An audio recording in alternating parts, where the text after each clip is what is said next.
பரிசுத்த நாமம் மையப்படுவதாக. செய்திக்காக நம்ம ஒரு வேத பகுதியை மத்திய சுவிசேஷம் திருப்பிக் கொள்வோம். மத்திய சுவிசேஷம் 2ஆம் அதிகாரம் 1-2 வசனங்களை வாசி.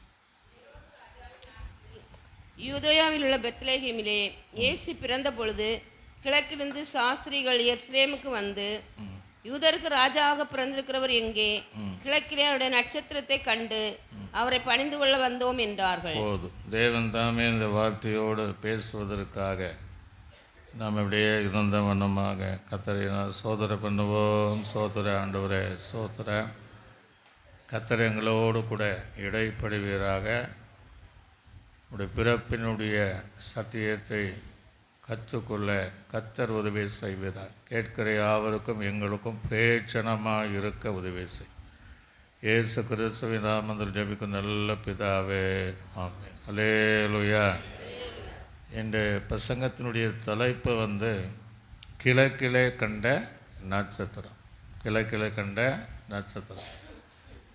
ஆண்டவர் எதை செய்தாலும் ஞானமாகவும் அதில் பல சத்தியத்தோடு செய்கிறவர். மேற்கிலே கண்ட நட்சத்திரம் என்று எழுதப்படலை, தெற்கிலே கண்ட நட்சத்திரம் என்று எழுதப்படலை, அல்லது வடக்கிலே காணப்படுகிற நட்சத்திரம் என்று எழுதப்படாமல் கிழக்கிலே காணப்பட்ட நட்சத்திரம். ஒரு அலேலுயா. அதான் அவங்க சொல்கிறாங்க, அந்த கிழக்கிலே காணப்பட்ட நட்சத்திரத்தை கண்டு நாங்கள் என்ன செஞ்சுருக்கிறோம், வந்திருக்கிறோம். ஆண்டவரை படைக்கும்போது ஏராளமான நட்சத்திரங்களை படைத்திருக்கிறார். அதில் வேதத்தில் அநேக அவைகளுக்கெல்லாம் பேர் இருக்கிறது. அந்த நட்சத்திரங்கள்லாம் தேவன் பெயரிட்டு அந்த லக்கத்தை எல்லாம் எண்ணி இருக்கிறார். அல்லேலுயா. ஆனால் குறிப்பிட்ட நாளிலே ஒரு நட்சத்திரம் தோன்றினது, கிழக்கிலே தோன்றின நட்சத்திரம். அந்த தோன்றுந்தான் அந்த சாஸ்திரிகள் அதை பார்த்து அதை கண்டு அந்த இயேசுவினுடைய பிறப்பை அறிந்து நாங்கள் பணிந்து கொண்டு சாஷ்டாங்கமாய் பணிந்து கொள்ள வந்திருக்கிறோம் என்று ஏரோது ராஜாவிடத்தில் சொல்லப்படுகிற காரியத்தை பார்க்க முடியும். அப்போ அந்த நட்சத்திரம் யார்? அந்த நட்சத்திரமும் இயேசு தான். உரலை துங்கலையா. இயேசு தாம் இருக்கிற இடம் வரையும் நடத்துகிறவர்.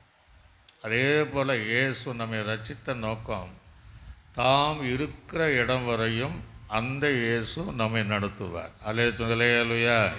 நானே வழியும் சத்தியமும். எதற்கு? அவர் இருக்கும் இடத்துல அவரே நம்ம என்ன செய்கிறார், நடத்துகிறார். அப்போ நட்சத்திரம் என்பது அவர் தான். ஒரு வேத வசனத்தை வாசிங்க பார்ப்போம். எண்ணாகமம் 24ஆம் அதிகாரம். எண்ணாகம புஸ்தகத்தில் 24ஆம் அதிகாரம் 15ஆம் வசனம் முதல் அங்கே வாசித்து பார்த்தது. 15வது வசனம். அவன் தன் வாக்கியத்தை எடுத்துரைத்து, அவன் தன் பிலியாம் தீர்க்கதரிசி தன் வாக்கியத்தை எடுத்து உரைத்து, பேயோரின் குமாரன் பிலியாம் சொல்லுவதாவது, கண் திறக்கப்பட்டவன் உரைக்கிறதாவது, தேவன் அருளும் வார்த்தைகளை கேட்டு உன்னதமானவர் அளித்த அறிவை அறிந்து, உன்னதமானவர் அளிக்கும் அறிவை அடைந்து, சர்வ வல்லவரின் தரிசனத்தை கண்டு தாழ பணிந்துக்குள் விழும்போது கண் திறக்கப்பட்டவன் விளங்குவதாவது, அவரை காண்பேன். அவர் யாரை? அவன் அந்த நாளை இயேசுவை காண்பேன். இப்பொழுது அல்ல அவரை தரிசிப்பேன். சமீபமாய் அல்ல. ஒரு நட்சத்திரம். ஒரு அல்லேலூயா. அதுதான் இந்த நட்சத்திரம். ஒரு நட்சத்திரம் யாக்கோபிலிருந்து உதிக்கும். ஒரு செங்கோல் இஸ்ரவேலிலிருந்து எழும்பும். அது மோவாபின் எல்லைகளை நொறுக்கி சேத் புத்திரர் எல்லாரையும் நிர்மூலமாக்கும். ஏதோம் சுதந்திரமாகும். சேயீர் தன் சத்துருக்களுக்கு சுதந்திரமாகும். இஸ்ரவேல் பராக்கிரம செய்யும். யாக்கோபிலிருந்து தோன்றும் ஒருவர் ஆளுகை செய்வார். பட்டணங்களில் மீதியானவர்களை அழிப்பார் என்றார். ஒரு அல்லேலூயா. இதுதான் அந்த கிழக்கிலே கண்ட நட்சத்திரம். ஒரு நட்சத்திரம் தோன்றும் கண் திறக்கப்பட்டவனாவது சொல்கிறது உரைக்கிறதாவுங்கிற. அப்போ அந்த நட்சத்திரத்தை அன்றைக்கு எதிர்பார்த்தாங்க. இந்த பிழியாம் சொன்ன இந்த நட்சத்திரம் எப்போ தோன்றும், இயேசு எப்போ பிறப்பார் என்கிற அந்த தெளிவோடு பார்க்கும்போது தான் அந்த கிழக்கில் ஒரு நட்சத்திரம் தோன்றினது. அல்லேலூயா. அதை கண்டு நாங்கள் அவரை என்ன செய்ய வந்தோம், பணிந்து கொள்ள வந்தோம் என்று சொல்லுகிறார். ஆக இயேசு நட்சத்திரம், அந்த நட்சத்திரமாக இருக்கிற இயேசு கிறிஸ்து தன் பிறப்பிலே சாஷ்டாங்கமாய் விழுவதற்கு எப்படி நடத்தினாரோ அதே இயேசு கிறிஸ்து பாவிகளை ரட்சிக்கும்படியாய் இந்த உலகத்தில் வந்தவர். நம்மை ரட்சித்து தான் இருக்கும் இடம் வரைக்கும் அவன் நட்சத்திரமாக இருந்து நம்மை நடத்துவார். அல்லேலூயா. இன்னும் அடுத்து நட்சத்திரம் என்பது எதை குறிக்கிறதுன்னா, ஊழியம் செய்யக்கூடிய ஊழியரை குறிக்கக்கூடிய ஒரு சத்தியம். வெளிப்படுத்தல் விசேஷம் 1ஆம் அதிகாரம் 20ஆம் வசனத்தை ஒருத்தர் வாசிங்க. வெளிப்படுத்தல் விசேஷம் 1ஆம் அதிகாரம். என் வலது கரத்தில் நீ கண்ட 7 நட்சத்திரத்துடைய ரகசியத்தையும் 7 பொன் குத்து விளக்கின் ரகசியத்தையும் எழுது. அந்த 7 நட்சத்திரங்களும் போதும், 7 சபையின் தூதனர்கள். ஒரு அல்லேலூயா. ஆக நட்சத்திரம் அடுத்தது யாருன்னா, கர்த்தருடைய ஊழியங்களை செய்கிற ஊழியக்காரனை காண்பிக்கிறார். ஊழியம் என்பது எப்படிப்பட்ட ஊழியம், அவர் செய்ததை போல செய்கிற ஊழியர்கள். அல்லேலூயா. மார்க்க தப்பி வழிநடத்துகிற அநேக நட்சத்திரங்கள் இருக்கதா செய்யும். இயேசு எப்படி நம்மை நடத்தினாரோ அதே போல் சத்தியத்தின் பாதையில் அவர் எதற்காக பிறந்தார் என்கிற சத்தியத்தை போதித்து இயேசு வண்டியில் நடத்தக்கூடிய ஊழியர்கள் நட்சத்திரங்களை போல் இருக்கிறார்கள் என்று வெளிப்படுத்துகிற விசேஷத்தில் தன் வலது கரத்தில் ஏந்தி கொண்டிருந்த தேவன் சொல்லுவதை கேட்க முடியுது. அல்லேலூயா. சத்தமாக தான் சொல்லுங்களேலுயா. அதனால் ஊழியக்காரர்களை எப்படி நடத்தணும், சபையானாலும் ஜனங்களாலும் கர்த்தருக்கு நேராக நடத்தணும். நமக்கு நேராக அல்ல வேறு விதமாக அல்ல, வேறு ஒரு கள்ள உபதேசத்தின்படி அல்ல, அவர் விரும்புகிற சத்தியத்தின்படி அவருக்கு நேராக, பரலோகராஜ்யம் நேராக, இரட்சகருக்கு நேராக, அந்த ராஜாவுக்கு நேராக நடத்துகிற ஊழியர்கள் தான் அவருடைய கரத்தில் நட்சத்திரங்களை போல இருப்பார்கள். அல்லேலூயா. ஆக முதல்ல இயேசு நட்சத்திரம், 2வது ஊழியர்கள் நட்சத்திரமாக இருக்கிறாங்க, 3வது யாருன்னா விசுவாசிகளும் நட்சத்திரமாக இருப்பார்கள். விசுவாசிகள் எப்போ நட்சத்திரமாக இருப்பாங்கன்னா, ஆத்தும ஆதியம் செய்கிற விசுவாசிகள் அவர்கள் நட்சத்திரத்தை போல இருப்பாங்களாம். தானியேலின் புஸ்தகம் 12ஆம் அதிகாரம் அதில் 3ஆம் வசனத்தை வாசிங்க. தானியேல் எழுதின ஞானவான்கள் ஆகாய மண்டலத்தின் ஒளியைப் போலவும், ஆகாய மண்டலத்தினுடைய ஒளியை போலவும், அநேகரை நீதிக்குட்படுத்துகிறவர்கள் நட்சத்திரங்களை போலவும், நீதிக்கு உட்படுத்தவர்கள் எப்படி இருப்பாங்களா, ஆத்துமாத நட்சத்திரங்களை போலவும் என்றென்றைக்கும் உள்ள சதா காலங்களிலும் அந்த நட்சத்திரத்தை போல பிரகாசிப்பார்கள். அல்லேலூயா. ஆத்மா ஆதாயம் பண்ணலன்னா நம்ம நட்சத்திரம் கிடையாது. சில குடும்பத்தை கூட ஆதாயம் பண்ணாமல் இருக்கும், பழகினவ கூட சத்தியம் சொல்லாமல் இருந்தால் எப்படி நட்சத்திரமாக இருக்கும். ஆக அந்த நீதிக்கு உட்படுத்துகிற தேவஜனம் ஆகாயத்தில் உள்ள வானத்தில் உள்ள நட்சத்திரங்களைப் போல சதா காலங்களிலும் அவர்கள் பிரகாசித்து கொண்டு இருப்பார்கள் என்று வேதம் சொல்லும். இப்போ அந்த மீண்டும் மத்தியில் பார்த்திங்கன்னா கிழக்கிலே கண்ட நட்சத்திரம். ஏன் ஆண்டவர் கிழக்கிலிருந்து நட்சத்திரத்தை உதயம் பண்ணினார், ஏன் புறப்பட பண்ணினார் அப்படின்னா, கிழக்கில் தான் பாவமே தோன்றினது. அல்லேலூயா. பாவ ஆரம்பமான இடம் கிழக்கு. பாவம் துவங்கின இடம் கிழக்கு பகுதி. அதனாலே அந்த கிழக்கு பகுதி தோன்றின அந்த பாவத்தை அழிப்பதற்காக அந்த பாவம் செய்த அதிலிருந்து பாவம் செய்த மனுகுலத்தை மன்னிப்பதற்காக நாம் மத்தியில் வாசிக்கிறோம், பாவிகளை ரட்சிக்கும்படி கிறிஸ்து இந்த உலகத்தில் வந்தார் என்று. அதற்காக கிழக்கிலிருந்து ஒரு நட்சத்திரத்தை கண்டு பணிந்து கொள்ள வந்தோ என்று சொல்லுகிறார். ஒரு சொல்லுயா. இப்போ ஆதியாகமம் 2ஆம் அதிகாரம் 8ஆம் வசனத்தில் வாசிக்கும்போது, ஆதியாகமம் தேவனாகிய கர்த்தர் பார்த்தீங்களா, கிழக்கே என்னும் ஏதேன் என்கிற தோட்டத்தை உண்டு பண்ணி தான் உருவாக்கின அந்த மனுஷரை அதிலே வைத்தார். அப்போ பாவம் எங்கே தோண்டிச்சு? கிழக்கிலே தோண்டிச்சு. ஆதாம் ஏவாள் மூலமாக அந்த கிழக்கு பகுதியிலே பாந்த பாவம் சத்துருவினால் வஞ்சிக்கப்பட்டு எந்த கனியை புசிக்க வேண்டாம் என்று கர்த்தர் சொன்னாரோ அதை இச்சித்து பறித்து புசித்து 2 பேருமே நிர்வாணிகளாய் மாறினார்கள். அல்லேலூயா. அவருடைய ஒருவனுடைய பாவத்தினாலே எல்லாரும் பாவம் செய்து தேவ மகிமை என்ன செய்தார்களாம்? அத்து பண்ணார். ஆகவே அதனால் அந்த கிழக்கிலிருந்து ஒரு நட்சத்திரம் நமக்கு தோன்றினது. ஒரு அல்லேலூயா.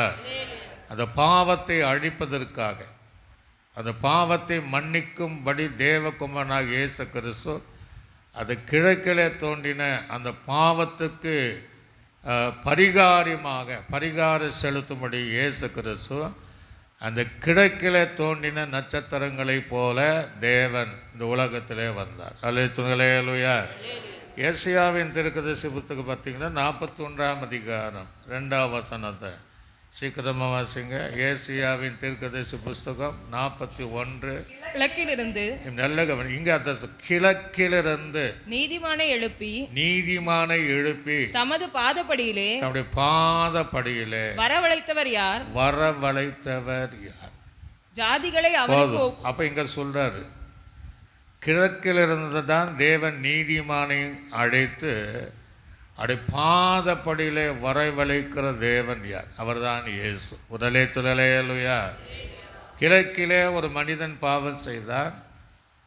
அந்த பாவத்துக்கு பரிகாரமாகி அவனை நீதிமானாக்கி உங்களை என்னையும் நீதிமான்களாக்கி அவருடைய பாதத்தில் வரும்படி செய்த அந்த நீதிமான். அல்லேலூயா. இயேசுவாகிய நீதிமான். அதுவும் நீதிமான் தவறு. ஆக எத்தனையோ சாட்சியர்கள் சொல்கிறாங்க. அந்த நீதிமான் தன்னுடைய பிறப்பின் நிமித்தமாக கிழக்கிலே தோன்றுகிற அந்த நட்சத்திர நிமித்தமாக நம்மை இன்றைக்கு நீதிமான்களாக்கியது. காலை நேரத்தில் நம்ம தேவ சமூகத்தில் அமர்வதற்கு அந்த பாக்கியத்தை தேவன் தந்திருக்கிறார். அல்லேலூயா. பாடலெல்லாம் பாடுறோம், நீதிமான் நான் இயேசுவின் ரத்தத்தினால கழுவப்பட்ட நீதிமான். பாவம் மன்னிப்பு உண்டாகி ரட்சிக்கப்பட்ட தேவ பிள்ளைகள் நீதிமான்கள். அவர்களை தேவனுடைய அவங்க சாஸ்தாங்கமாய் பணிந்து வந்தோம். பாதத்தில் சொல்வது போல் அவருடைய பாதப்படியில் அந்த தேவன் நம்மை கொண்டு வந்து நிறுத்தினார். அல்லேலூயா. அதனால் இன்றைக்கு இந்த நாளில் கூட நிறைய பேர் என்ன செய்யலை, ரட்சிக்கப்படலை, நீதிமான்கள் ஆக்கப்படலை, அவருடைய பாவங்கள் மன்னிக்கப்படலை. சொல்லப்போனால் இன்றைக்கு தான் நிறைய பேர் பாவம் என்ன செய்வார்கள். நிறைய வீட்டில் சமாதானம் இருக்காது. இயேசு அதற்காக பிறக்கலை. இயேசு கிறிஸ்து நீதிமானாக்குவதற்காக, அந்த பாவங்களை அழிப்பதற்காக, மன்னிப்பதற்காக, மறுபடி பிறந்த அனுபவத்திற்குள்ளாக நாம் வருவதற்காகவே இயேசு கிறிஸ்து கிழக்கிலே கண்ட நட்சத்திரங்களைப் போல இந்த உலகத்தில் பிறந்தார். அல்லேலூயா. இப்போ நீங்கள் வாசித்து பாருங்கள், மத்தேயு சுவிசேஷம் 2ஆம் அதிகாரம் அதில் 10ஆம் வசனம் முதல் 11ஆம் வசனம் வரைக்கும் கண்டுட்டாங்க. இப்போ அப்படியே வராங்க. கண்ட போது மிகுந்த ஆனந்த சந்தோஷம் அடைந்தார்கள். அல்லேலூயா. இயேசுவை பார்க்கிறதுக்கு சந்தோஷம் தானாக அந்த ஆனந்த சந்தோஷம். பாதரிப்படாத ஆனந்த சந்தோஷங்கிறார். ஆக இயேசுவை உண்மையாய் நம்ம இந்த அனுபவத்தில் பார்த்தால் அன்றிலிருந்து ஆனந்த சந்தோஷம் நம்ம வாழ்க்கையில் பொங்கும். ஒரு அல்லேலூயா. அதற்காக தான் இயேசு பிறந்தார். வாசிங்க பார்ப்போம். நெல்லக வெண்ணிங்க. இப்போ அந்த வீடுங்கிறார். அதாவது மாட்டுத் தொழுவத்தில் இடம் இல்லாமல் சத்திரத்தின் முன்னணியிலே கிடந்தார். பிறந்த இயேசுவை வீட்டுக்குள்ளாக கொண்டு வந்தாங்க. இப்போ வீட்டுக்குள்ளாக அவங்க சென்று பிரவேசித்து பிள்ளையும் தாய் மரியாதை கண்டு சாஷ்டாங்கமாய் விழுந்து ஒரு அளித்துங்களையா. இயேசுடைய பிறப்பு நாள் அப்படின்னா என்றைக்கு அவரை நாம் அறிந்து கொண்டோமோ அன்றிலிருந்து கடைசி வரை அவரை பணிந்து சாஷ்டாங்கமாக ஆராதிக்கிற பிள்ளைகளாக இருக்கணும். அலேச்சுங்களையா. இன்னும் பார்த்தீங்கன்னா இந்த விசேஷ நாளில் கூட கூட்டத்துக்கு போகாமல் சிலர் இருப்பாங்க. ஆகவே நாம் எப்பொழுதும் தேவனை பணிந்து சாஷ்டாங்கமாய் விழுந்து தேவனை ஆராதிக்கிற பிள்ளைகளாக இருக்குது. இப்போ என்ன பண்ணுறாங்கன்னா வாசிங்க பார்ப்போம். பொக்கிஷங்களை திறந்து பொன்னையும் தூப வர்க்கத்தையும் வெள்ளை போலத்தையும் அப்படி காணிக்கையாக வைத்தார்கள். 3 பொருளை வச்சு பண்ணுறாங்க. ஆகவே இந்த 3 பொருள் ஏற்கனவே நம்ம இதை பார்த்திருந்தாலும் இந்த 3 பொருளை அவர்கள் காணிக்கையாக கர்த்தருக்கு செலுத்தினார்கள். அல்லேலூயா. முதல்ல எதை செலுத்தினாங்க? பொன்னை செலுத்தினாங்க. நம்ம தங்கோன்ற பொன்னை செலுத்தினார்கள்.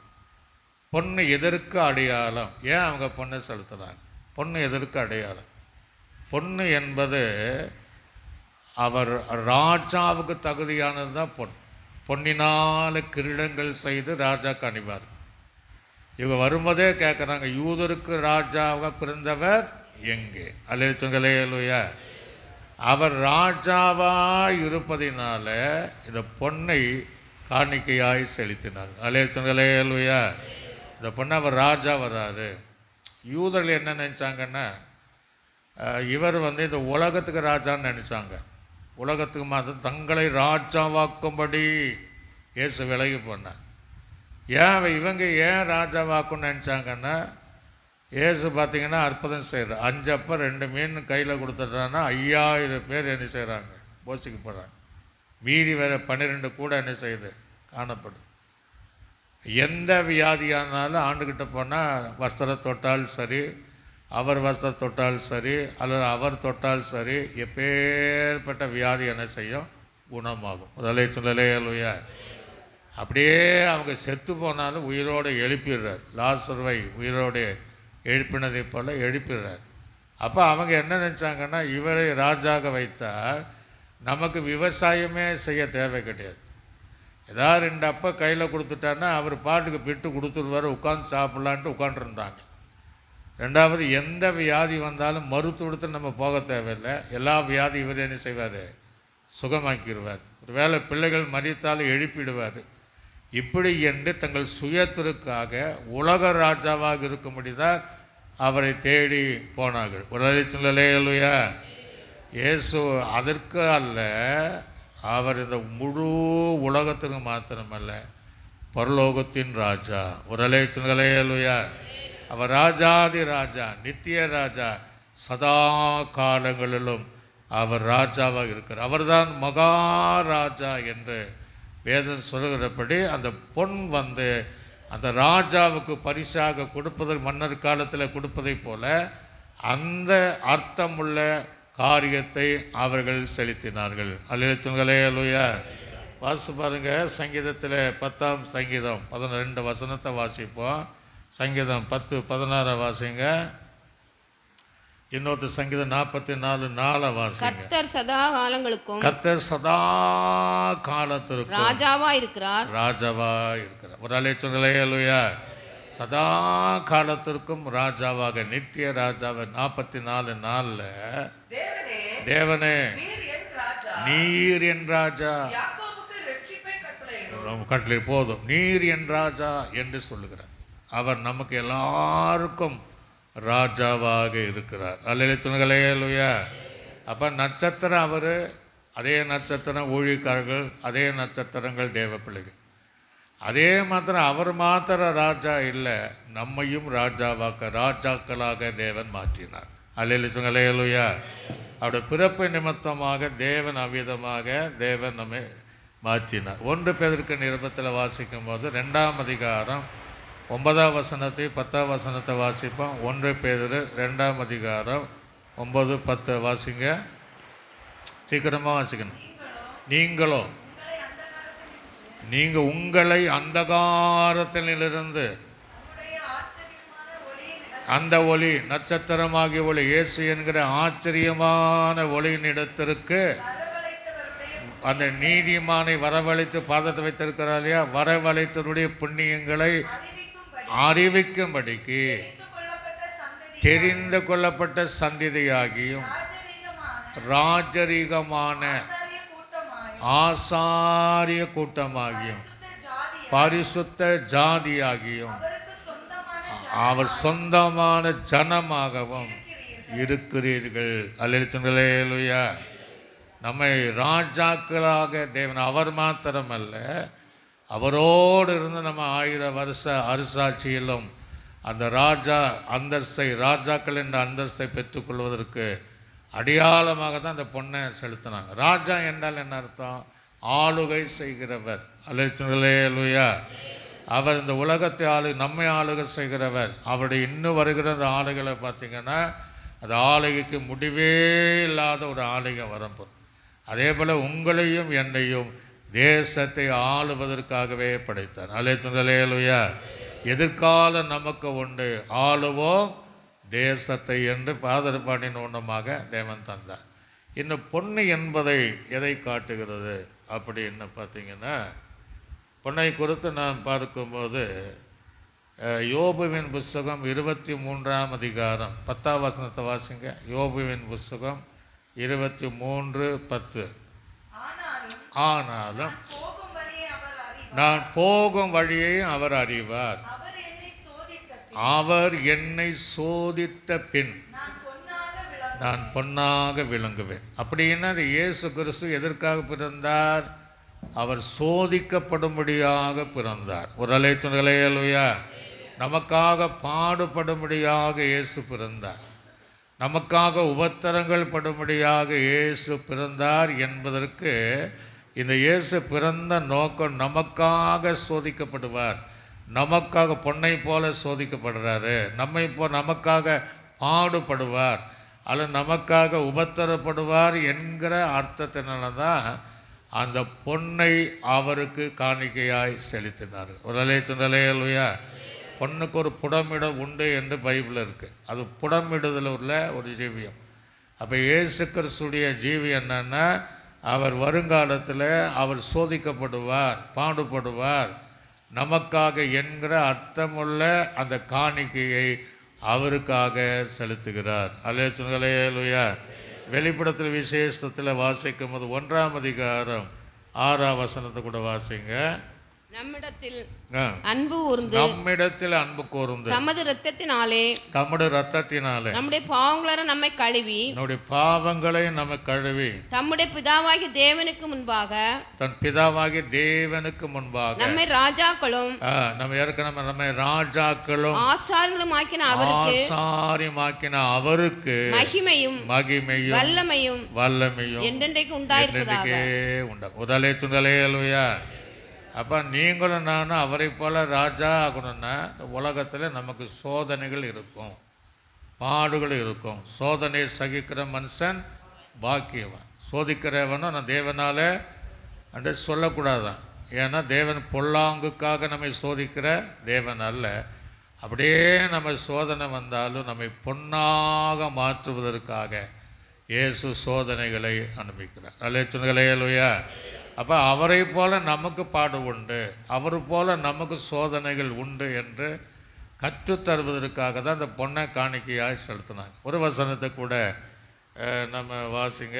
எபிரேயருக்கு நிருபத்தில் 2ஆம் அதிகாரம் அதில் 18ஆம் வசனத்தை வாசிங்க. எபிரேயருக்கு நிருபம் 2ஆம் அதிகாரம் 18வது வசனம். ஆதலால் அவர் தாமே சோதிக்கப்பட்டு பாடுபட்டதினாலே அவர் சோதிக்கப்படுகிறவர்களுக்கு உதவி செய்ய வல்லவராக இருக்கிறார். ஒரு அல்லேலூயா.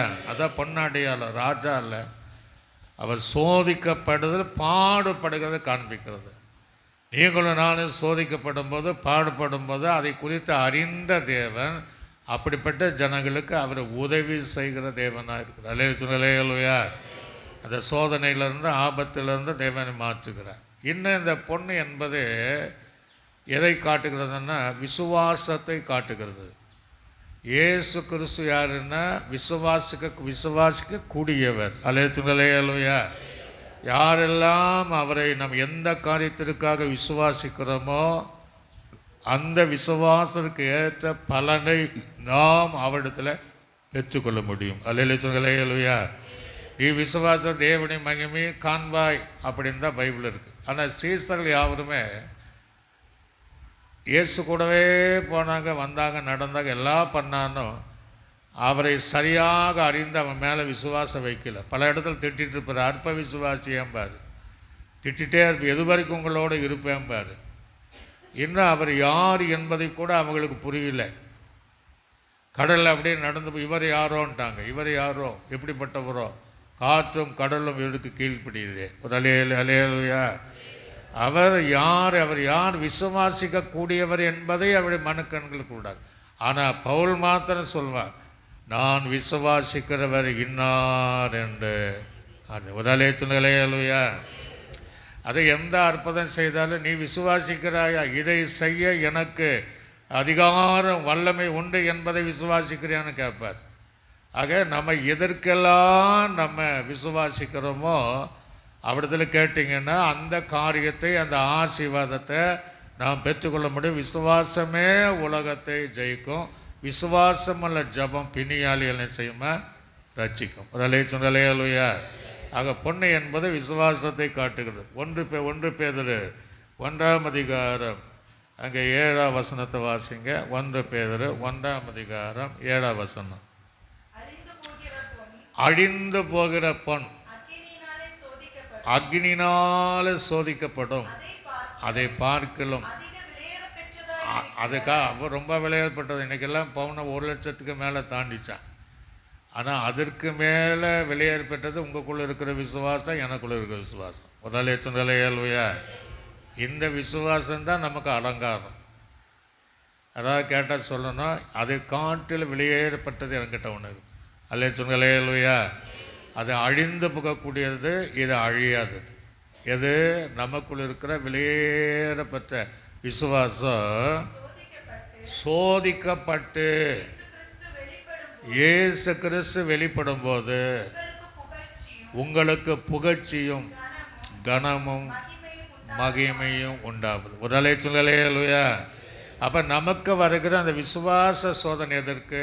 இயேசு வெளிப்படும் போது நாம் விசுவாசித்து அவரை நேரடியாக தரிசிப்பதற்கு எல்லா கனமும் புகழும் புகழ்ச்சி உண்டாக்கத்தக்க இந்த விசுவாச சோதனைகள் வரும்போது அதை தாங்கி தேவனுடைய உதவியினாலே அவருக்கு முன்பாக நிற்பதற்கு நம்மை தகுதிப்படுத்துவதற்கு ஏற்ற அடையாளமாக தான் அந்த பொண்ணை என்ன செஞ்சாங்கன்னா காணிக்கையாய் செலுத்தினாங்க. ஒரு அல்லேலூயா.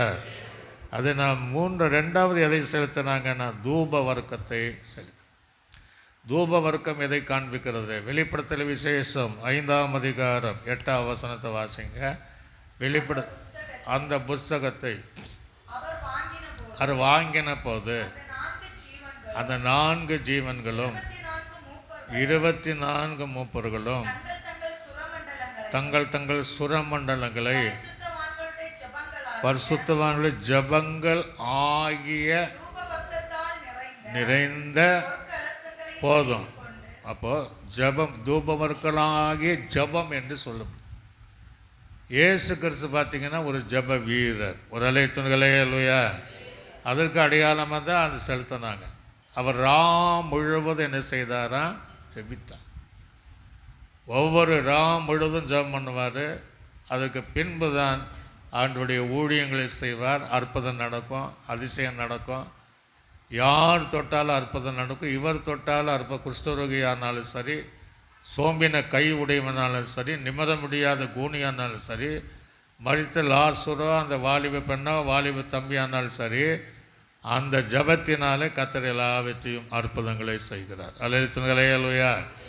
அவரை போல அப்போ அவர் ஒரு ஜப வீரர், ஜெபிக்கிறவர் என்பதை காண்கிறார். அது மாத்திரமல்ல, அவர் இன்னொன்று, அவர் ஜெபத்தை கேட்கிறவர். அல்லேலூயா. மாம்சமுள்ள யாவரும் என்னிடத்தில் என்ன செய்வாங்க? வருவார்கள். மாம்சமுள்ள யாருடைய ஜெபத்தை கேட்பேன் என்று சொன்ன தேவன், அவர் ஒருவர் மாத்திரமே ஜெபிக்கிறவர். இன்றும் பிதாவுடைய வலது பட்சத்தில் இருந்து நமக்காக பரிந்து ஜெபம் பண்ணிட்டு இருக்கிறார். ஒரு அல்லேலூயா. இன்றைக்கு பரிசுத்தாவியானவர் நம்முடைய பலவீன நேரத்தில் எண்ணிலடங்கா பெருமூச்சோடு அவரும் ஜெபித்து கொண்டு இருக்கிறார். அதனால் அந்த தூப வர்க்கத்தை அவர் ஜெபிக்கிறவர், நம்முடைய ஜெபத்தை கேட்கிறவர் என்பதற்கு அடையாளமாக அந்த தூப வர்க்கத்தை செலுத்தினார்கள். ஆக நீங்கள் அவர் ஒரு தடவை ஜெபம் பண்ணும்போது சரீரத்தில் இருக்கிற அத்தனை வேறு வெளியே வந்து இரத்தத்தினுடைய பெருந்துளிகள் தரையில் விழுகிற வரையும் இயேசு ஜெபித்தார். ஒரு அல்லேலூயா. ஜெபிக்கணும்னு அவசியம் கிடையாது, ஆனால் ஜெபித்தார். ஜெபித்து தான் அந்த உலகத்துடைய பாவத்தை சுமந்திருக்கிற தேவ ஆட்டுக்குட்டியாக சிலுவையிலே அவர் போய் நமக்காக ரத்தம் சிந்தினார். அல்லேலூயா. ஆக அவரை நாம் என்ன செய்யணும்? விசுவாசிக்கணும். சீசல் கேட்குறாங்க, எப்படி ஜெபம் பண்ணணும் கற்றுத்தாங்க என்று கற்றுக் கொடுக்குறேன். ஆக நமக்கு ஏராளமான ஜெப வாழ்க்கை, நாமும் ஜெபத்தினால அவிடத்தில் எதையும் பெற்றுக்கொள்ள முடியும். ஆக நீங்களும் நானும் ஜெபிக்கக்கூடிய அதாவது விழித்திருந்து ஜெபிக்கணும், ஜெபித்து விழித்து இருக்க வேண்டும். அல்லேலூயா. வாசிங்க. அதே போல் நீங்கள் வெளிப்படுத்தல் 8:4 வாசிங்க. 8ஆம் அதிகாரம். அப்படியே பரிசுத்தவானுடைய ஜபங்களோடும் செலுத்தப்பட்ட தூப ஜபங்களாய் தூபமானது புகையானது தூதருடைய கையிலிருந்து தேவனுக்கு முன்பாக எழும்பிச்சு. ஒரு அல்லேலூயா. அவர் எப்போ பார்த்தீங்கன்னா பிதாவை நோக்கி ஜபிக்கிறவராக இருக்கும். பிதாவே, ஒரு அற்புதம் செஞ்சால் கூட அப்படியே ஸ்தோத்திரம் பண்ணிட்டு தான் பிடிப்பார். பிதாவே எனக்கு செவி கொடுப்பீர் என்று தான் அற்புதம் செய்வார். எல்லா விஷயத்திலும் பிதாவுக்கு முன்பாக நிற்பதைப் போல நீங்களும் நானும் நம்மை உண்டாக்கின தேவனுக்கு முன்பாக எப்போதும் அந்த ஜபம் தூதன் மூலமாக அப்படியே இந்த யாக்கோபு பார்க்குறான் பாருங்கள், பெத்தேலில் ஒரு ஏணி இறங்குவதும் ஏறுவதுமாயிருந்தது. ஒரு அல்லேலூயா. அப்படியே ஜபத்தை கொண்டு போகிறார், ஜபத்துக்கு பதிலை கொண்டு வருவதுமாக இருக்கிற அந்த தூப வர்க்கமாகிய ஜபம் நம்ம வாய்க்கில் இருக்கும். இன்றைக்கி எத்தனை பேர் காலேஜ் ஜபம் பண்ணின்னு தெரியல, ஆனால் ஜபிக்கணும். ஒரு அல்லேலூயா. ஜபத்தினால் எதையும் சாதிக்க முடியும். ஜபித்தால் மாத்திரமே தேவனிடத்தில் பதிலை பெற்றுக்கொள்ள முடியும். அதுதான் சாலமோன் ஆலயத்தை கட்டும்போது இப்படி சொன்ன, ஆண்டவரே, யாதொருவன் உம்முடைய ஆலயத்தில் வந்து முழங்கால் படிட்டு கைகளை விரித்து செய்கிற வேண்டுதல் விண்ணப்பங்களுக்கும் கண்கள் திறந்ததாயும் செவியான செய்யணுமா கேட்கிறதாய் இருக்கணும். அவர் சொன்னார், என் கண்ணு காது மாத்திரமல்ல, அப்படி நீங்கள் ஜெபம் பண்ணிங்கன்னா என் இருதயம் அங்கே இருக்கும். ஒரு அல்லேலூயா. அப்போ நம்ம ஜெபம் பண்ணுற இடத்துல ஆண்டுடைய கண் இருக்கும், ஆண்டுடைய செவி கவனமாக கேட்கும், அவருடைய இருதயம் அங்கேயே இருக்கும். என் பிள்ளைங்க எப்படி ஜெபம் பண்ணுறாங்க என்று கேட்கும்படி தேவனுடைய அப்போ அந்த தூப வர்க்கம் என்பது ஜபத்தை காண்பிக்கும். மூன்றாவதாக அங்கே சொல்லுகிற காரியம் சீக்கிரம் வாசிங்க. வெள்ளை போலத்தை செலுத்தினார் இல்லையா? வெள்ளை போலம். இந்த வெள்ளை போலம் என்பது யாத்திரையகம் புஸ்தகத்தில் வாசிக்கலாம். அபிஷேகம் தைலம் செய்வதற்காக சேர்க்கப்படுகிற ஒரு பொருள். ஒரு அல்லேலூயா. மத்திய நம்ம வாசிக்கிறோம், இயேசு என்றால், கிறிஸ்து என்றால் அபிஷேகம் பண்ணப்பட்டவர். அதற்கு அடையாளமாக இந்த வெள்ளை போலத்தை அவர்கள் செலுத்தினார்கள். ஒரு அல்லேலூயா. அவர் அபிஷேகம் பண்ணப்பட்டவர் என்பதற்காக செலுத்தினாங்க. யாத்திரையாகும் புஸ்தகம் 30ஆம் அதிகாரம் 23வது வசனத்தை வாசிங்க.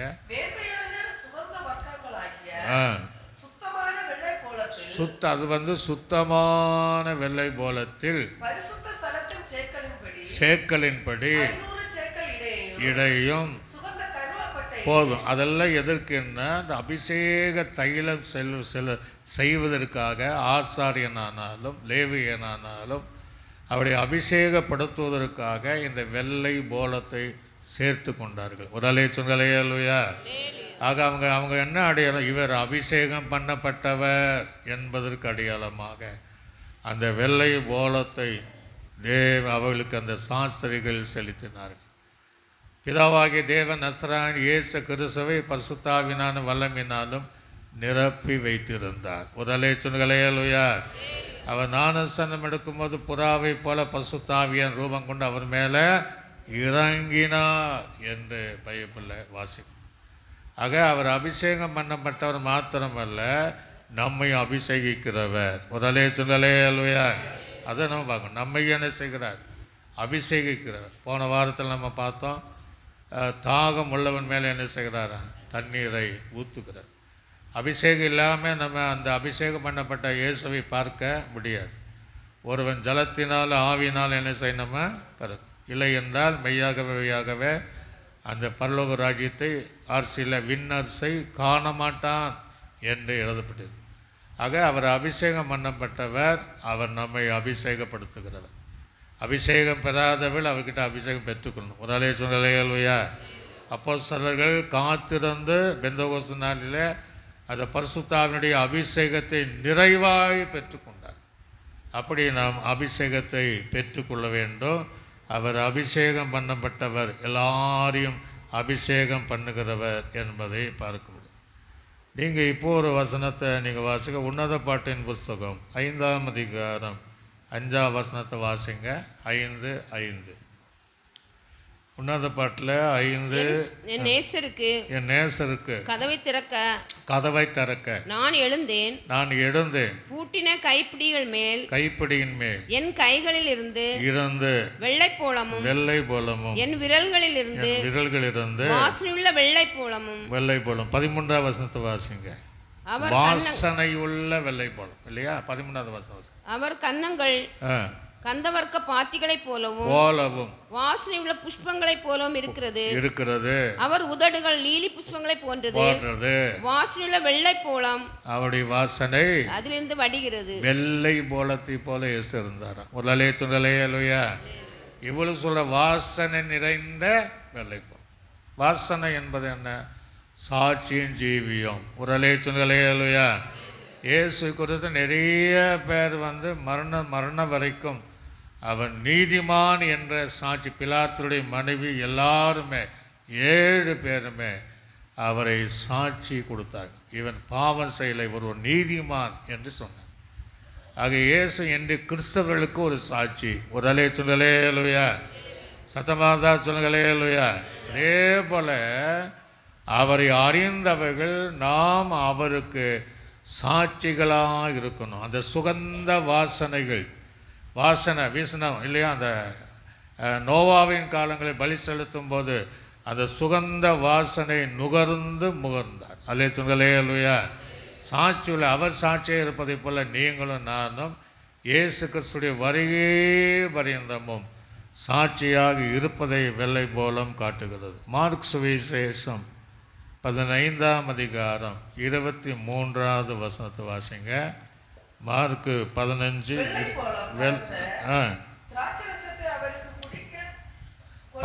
எங்க சிலுவையில் வெள்ளை போலம் கலந்த திராட்சரசத்தை குடிக்க கொடுத்தார். அது குடிக்கலான்னு.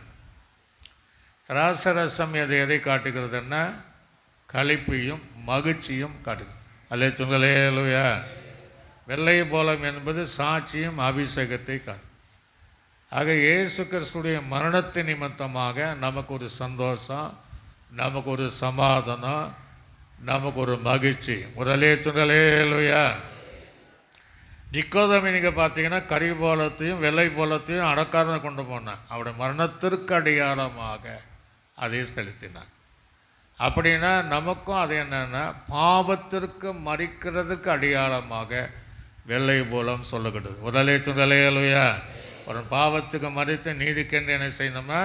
பிழைக்கணும். இயேசு கிறிஸ்து அடக்கம் பண்ணப்பட்டு 3ஆம் நாள் என்ன செய்தார்?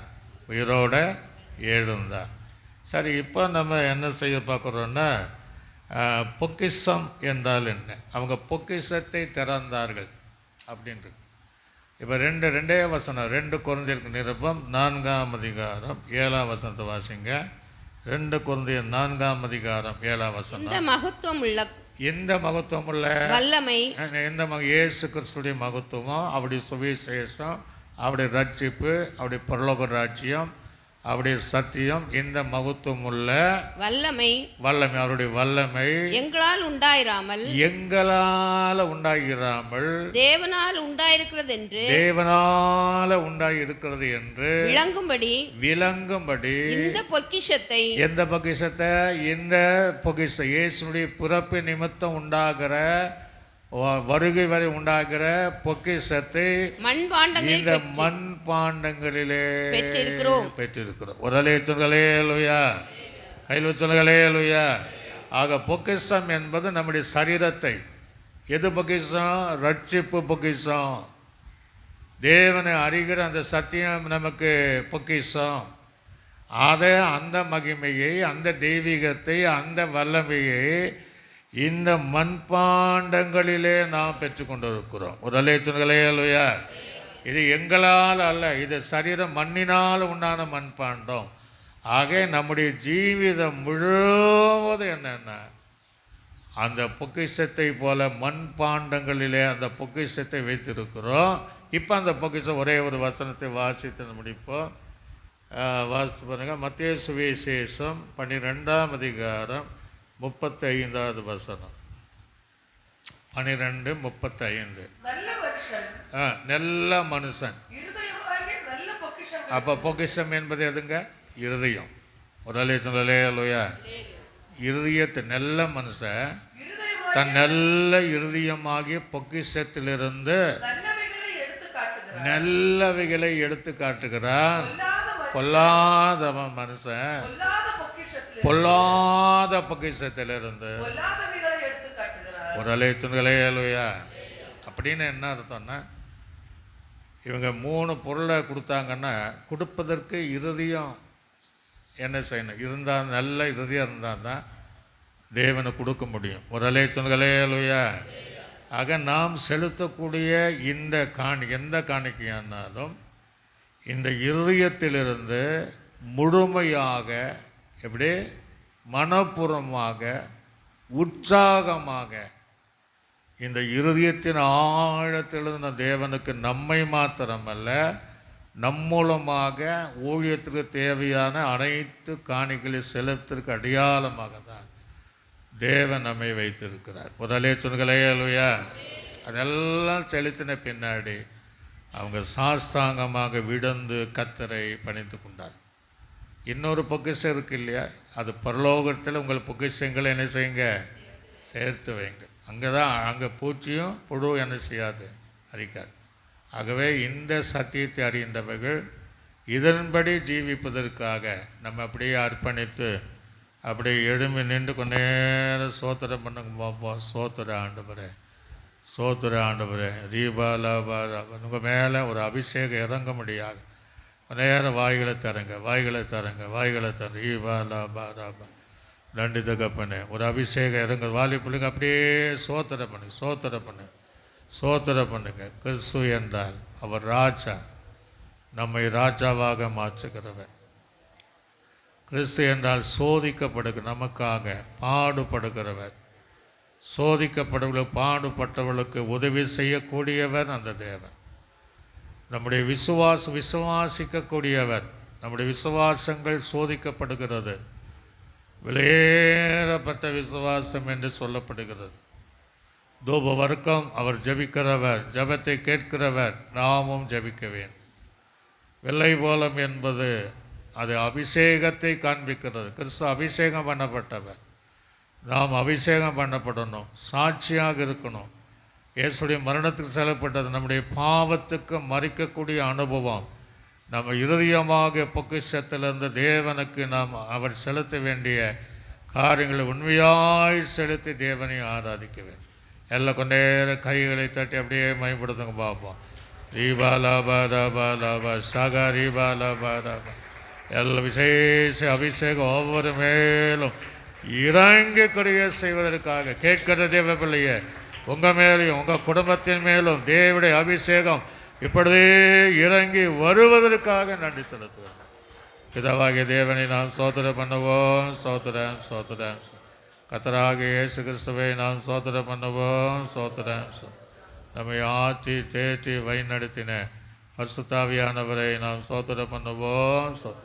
நல்ல ஆண்டவரே நன்றி செலுத்துகிறோம். இந்த ஆசீர்வதிக்கப்பட்ட ஆண்டவரே இந்த நல்ல காலை நேரம் உடைய பிறப்பின் குறித்து தானே சத்தியத்தை கற்றுக்கொள்ள பொன் என்பது என்ன, கிழக்கிலே தோன்றிய நட்சத்திரம் என்றால் என்ன என்பதை வெள்ளை போலம் தூப வர்க்கத்தை குறித்து தானே காரியத்தை கற்றுக்கொள்ள உதவி செஞ்சீங்க. தொடர்ந்து அவர்கள் இல்லம் போய் பல இடங்களிலே அவர்கள் இன்றைக்கு போனாலும் தேவனுடைய பாதுகாப்பை தந்து நாளை கூட்டத்திலும் வருகிற ஞாயிற்றுக்கிழமையிலும் சனிக்கிழமை நடக்கிற எல்லா ப்ரோக்ராமிலும் கடந்து கொள்ள உதவி செய்யும். இயேசு கிறிஸ்துவின் நாமத்தில் ஜெபிக்க நல்ல பிதாவே, ஆமென். என் ஆத்துமாவே கர்த்தரை, என் முழுவலுமே நாமத்தை என் ஆத்துமாவே கர்த்தர் செய்த சகல பங்கள் மறவாதே, ஆமென். கர்த்தராகிய இயேசுவின் கிருபையும் பிதாவாகிய தேவனுடைய அன்பும் பரிசுத்தாவினுடைய அன்பின் ஐக்கியமும் அந்த சமாதானம் நம்ம அனைவரோடும் சகல பரிசுத்தங்களோடு ஆண்டவராகிய இயேசு கிறிஸ்துவின் வருகை சதா காலை என்றென்றைக்கு நம்மோட கூட இருப்பதாக, ஆமென். அல்லேலூயா, அல்லேலூயா, அல்லேலூயா. கர்த்தர் உங்களை அவர் ஆசீர்வதிப்பாராக.